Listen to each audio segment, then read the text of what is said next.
Welcome to a little segment I like to call Bumps and Bends. Hey guys, welcome to Lucas Oil Raceway. This is the first oval race for the Formula Sprint series, and it has been controversial to say the least. Now I'm going to do this video in a two-prong attack. First of all, I'm going to show you how it's done with the advice I've had from the winner of the pole sitter of yesterday's race, and I'm going to show you how to get banned in iRacing. So let's start off. I did a 20.897 eventually.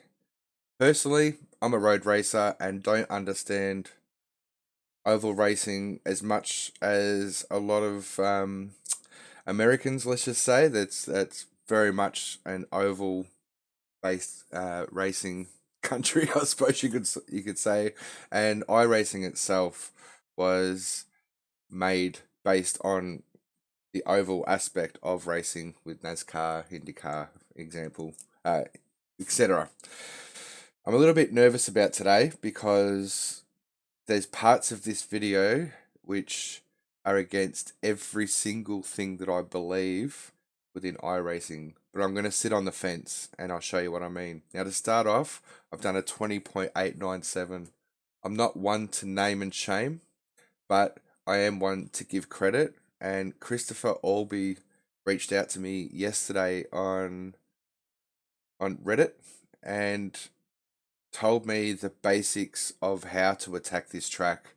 I was attacking it yesterday like a road racer, but he gave me the perspective from an oval racer. So what he actually said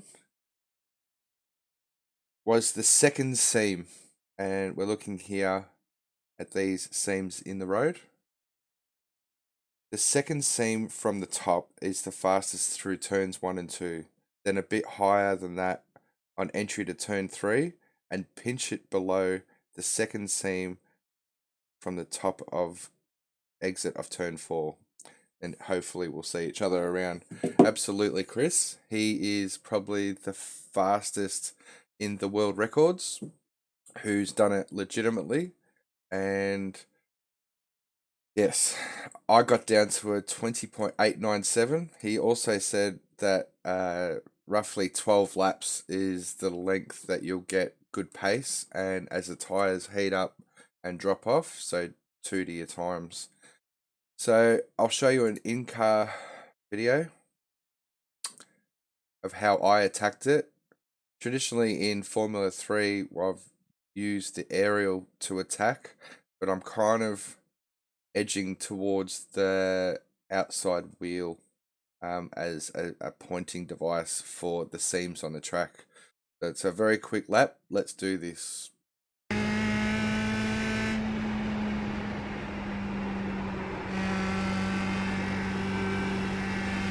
Second seam, get it up towards the wall. Throw it to that second seam again, but pinch it in just a little bit. Back out to the wall and maximize your momentum. If you cut the track too much towards the apex of the corners, you are scrubbing a lot of speed and you're losing a lot of speed on exit. So that's pretty much it. We'll go back to that lap. 20.897. I'm pretty content with that. If I did that in the race yesterday, I would have been a lot more competitive. So let's have a look.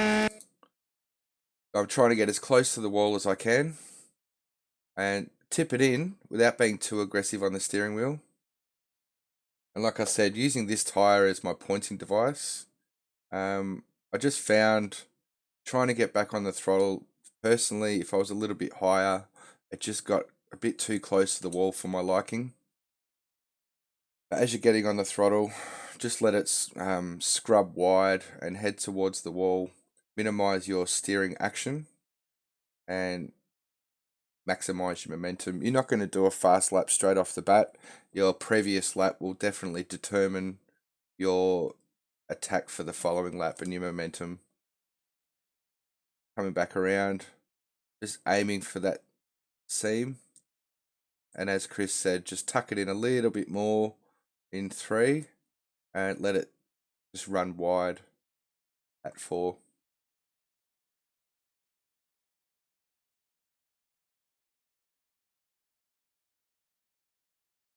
And run it really wide.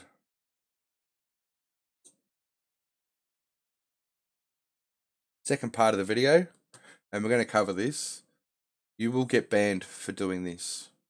I'm going to show you first of all the sporting code, which can be downloaded from the iRacing website. And the first is on-track conduct that I want to show you on page 4. iRacing places a high value on responsible driving and fair competition, and they start talking about accidents. The second point is, in the physical world, the risk of injury and expensive car repairs serves as a natural deterrent to reckless driving. Because those risks do not exist in the virtual world, iRacing uses a system that automatically calculates a driver's safety record through each lap and official. This system does not assess blame for an incident, so responsibility for avoiding crashes still resides with each individual driver. Third point, while it is not reasonable or feasible for iRacing to directly monitor every on-track session, iRacing officials may randomly select sessions to monitor. Drivers can also report reckless or erratic driving and attempts at on-track intimidation. Failure to drive with respect for other competitors could lead to sanctions. Those who habitually engage in bad on-track behavior will be removed from iRacing.com. I think that's the biggest point. People will protest you, and you'll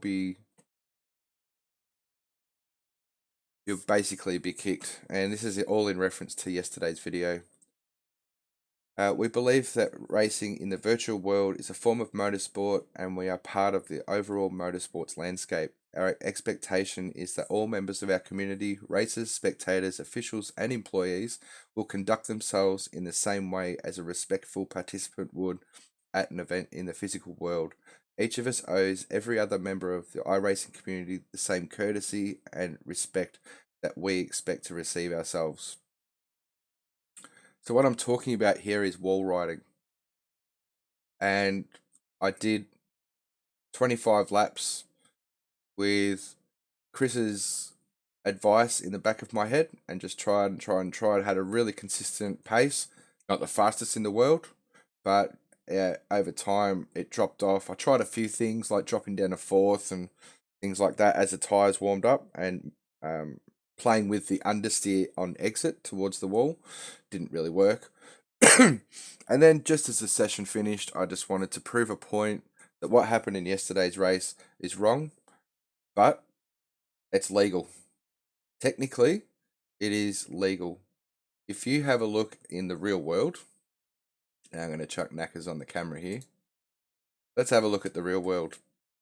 Formula One, double diffuser, something that was put in was against the spirit of the competition because it was a lot better than everybody else, and it was eventually banned, but it was an advantage that one team had over everybody else, and it was exploitation of the rules.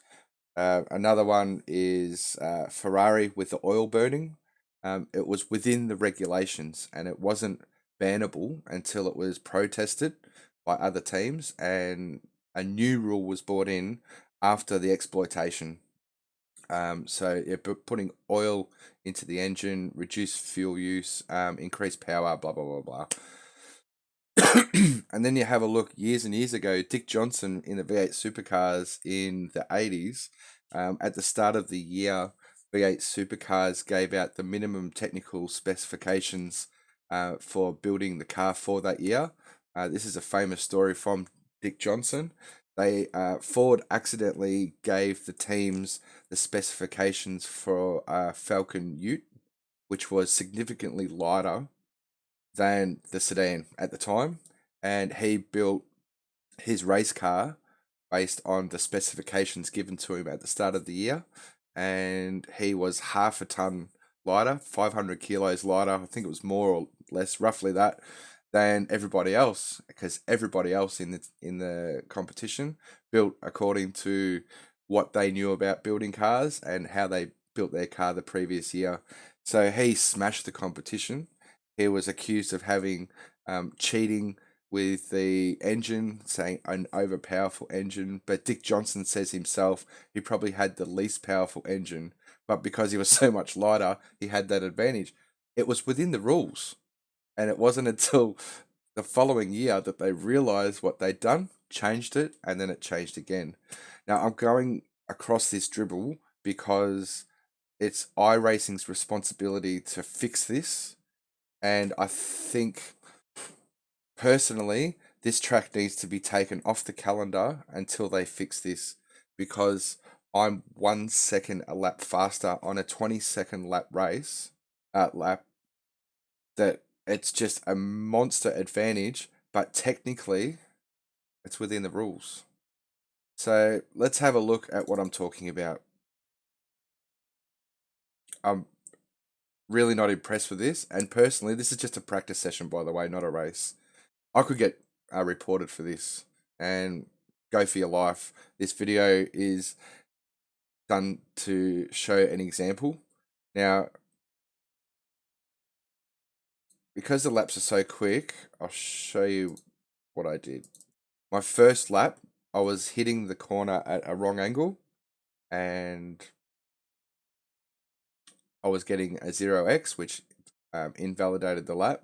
But as you go on, you find a different angle to hit the wall. And yeah.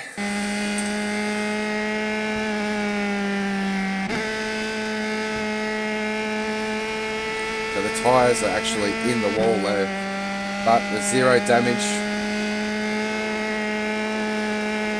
So I thought, nah, that's the wrong angle. Didn't break the car though, you'll see. Oh, yes it did. And then I went back out, and this guy was, I thought he was stalking me, so I tried to get as far ahead as I could, so he didn't see what I was doing.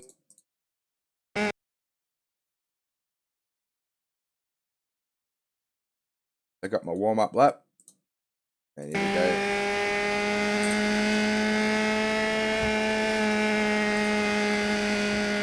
So a lot softer angle, zero damage, and it wasn't slowing the car down much at all, just kept it pinned, flat stick around the corner, and that gave me a 20.6. Now you're hitting that wall pretty hard there.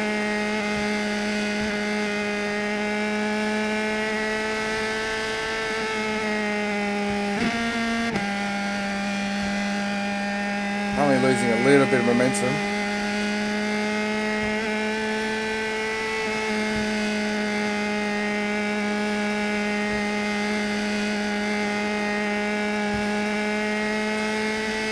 That was a 20.4.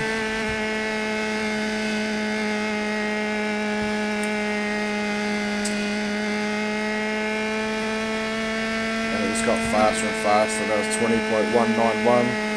And this is my fastest lap.